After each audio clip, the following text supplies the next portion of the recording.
Hello there viewers, how are you doing this evening or day? I hope you guys are all fine. So before we get into the reviews, I just want to say thank you so much for the support.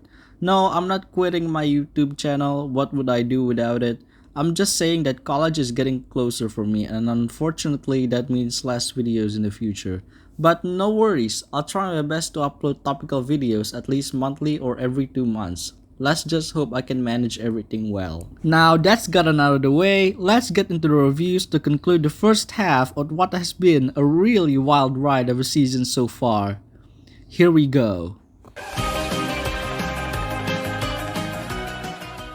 I'm delighted to see that the Golden Guard or Hunter finally has plenty of screen time in this episode. It's nice to see him getting all grumpy and stuff instead of, acting all tough like he's the next Bill Cipher or something. This is where I knew that he might be an interesting character from the Emperor's side this season. Also really enjoyed the Luz and Hunter dynamics here, it's so hilarious. You are a bad person and I do not like you. But Kikimora is trying to kill you and unfortunately I'm too nice to let that happen. Ugh, are you licking my hand? Basically, the tables have turned here. Luz is the cheeky one, while Hunter is the huffy older brother. These interactions are the ones that make the fandom consider them as siblings a lot of the time. And believe it or not, Luz has the most compelling character writing in a while here. Most of the time, she's just there to spit out funny lines and be kind to others, which can get pretty stale. Truce! Too slow. But here, Luz thinks about her true desires in the Boiling Isles, about what she really wants deep down. It's moments like this that make me want to see more of Luz's character being developed well in the future. The fact that Kikimora also becomes Hunter's rival also makes for a cool little premise as well. I want to see more stuff going on between them in the future. This is really a solid episode all around. It gives a character we didn't know much about a bit more depth. And now, many people like Hunter because of this episode. Hey, it's the episode that has the funny JoJo reference in the title. Even though I memed my way through this episode, this was yet another one that introduces us to a new character this season.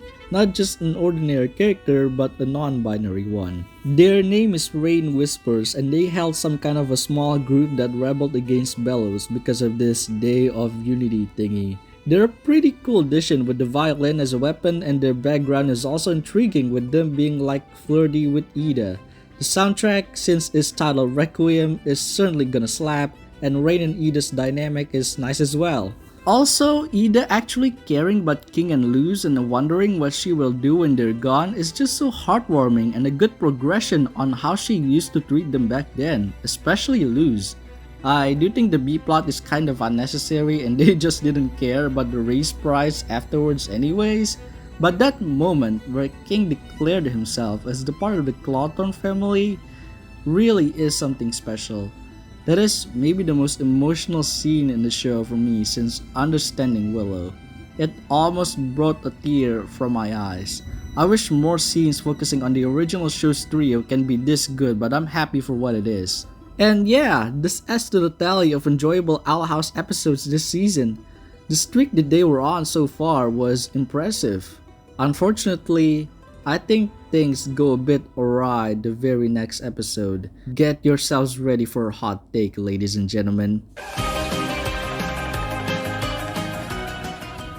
Going into this episode, I thought this wasn't gonna be more than a filler episode. I mean, come on.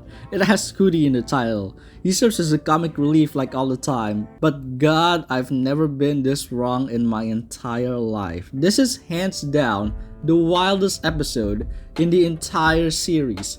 No arguments received. Every minute or so, I had to pause the episode and ask myself, what? Is this all happening in one episode? Okay, so let's just start with Hooty the Hootsufer. I gotta say, I like the idea of him tying up the 3 separate subplots of this episode. It's a cool idea. But that leads to a major problem I have with this episode. It's incredibly disjointed. The pacing and the tone of the episode is all over the place. Let's start with the first King subplot, which forecasts a normal laid-back tone for the episode. It's pretty solid so far. I like that King finally gets his powers in the end. So it's pretty okay, but then we moved into the Ida portion of the story, which feels like an entirely different episode. It feels like a weird Adventure Time type of sequence. It's actually quite visually stunning though. I really like that we get deeper and deeper into Ida's mindset, how dark it must have been with the Owl Beast inhabiting it. The ending is pretty cute with them having a truce.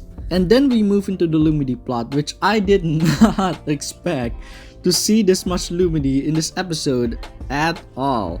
I literally had zero expectations, and I was blown away that the love tunnel scene is in the same episode where Ida got captured by this mysterious figure with a moon veil and got thrown off into the ocean. And look, I like the Lumity scenes here, they're so adorable. And in the end, when both of them ask each other out, it's just so wholesome. I had no time to say this in my Grom video, but I find it really interesting that the roles in that Grom episode is now reversed. Instead of Amity, it's now Luz that is scared of asking Amity out on a date. She is scared that she would be humiliated again, just like she was back on Earth. She doesn't want Amity to think the same. We finally came full circle on this whole Lumity evolution. They're officially girlfriends now. It's no longer a one-sided relationship. But again, the fact that they have to pack all of this into one episode is just so forced that it hinders the full potential of each plot. I love separate sections of it. It's just not combined into the best episode. Maybe this has something to do with the show not being extended out for a full third season. I don't know. What this episode lacks is the execution. If you pick out all the plots from each other, they're very good on their own. Kudos to Hooty, he's the real MVP of the episode. He's the best character in the show, period. Sorry, Amity, maybe next time.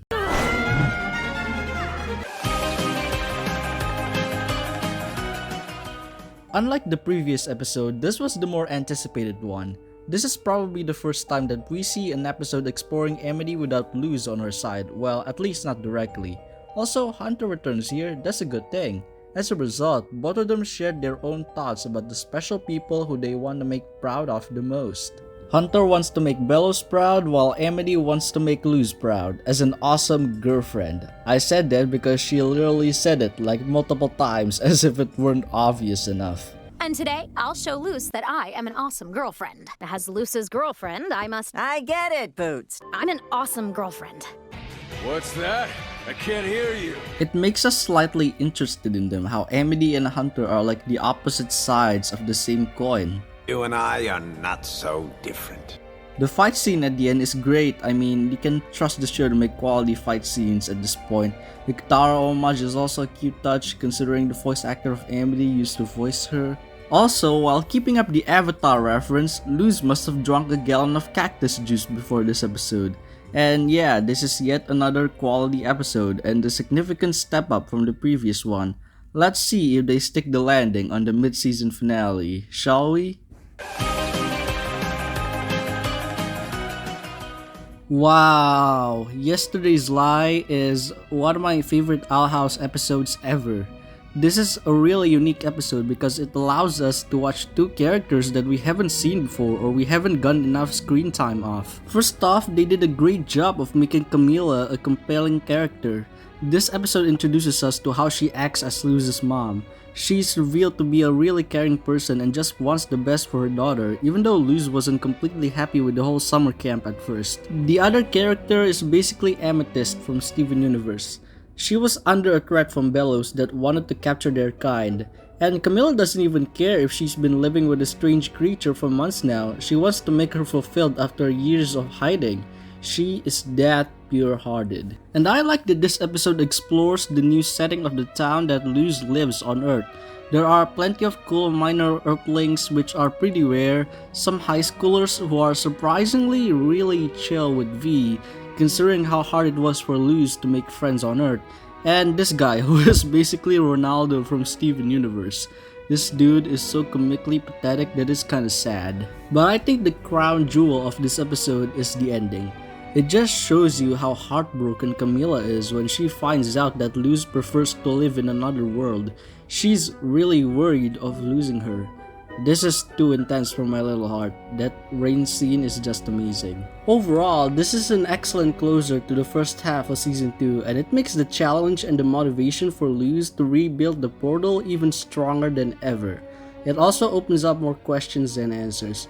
And with the hiatus incoming, I'm really looking forward for what's in store for the show next, because season 2 so far has been incredible. A couple of so-so episodes here and there, but I have a good feeling that this season is shaping up to be the exact type of Owl House I expected it to be. Here is the ranking of all the season 2 episodes so far. What do you think about it? Do you disagree? Leave your thoughts in the comments if you want to. That's it for today. Hope you enjoyed this video. See you next time. And remember, keep caring for Muichiro. He deserves it.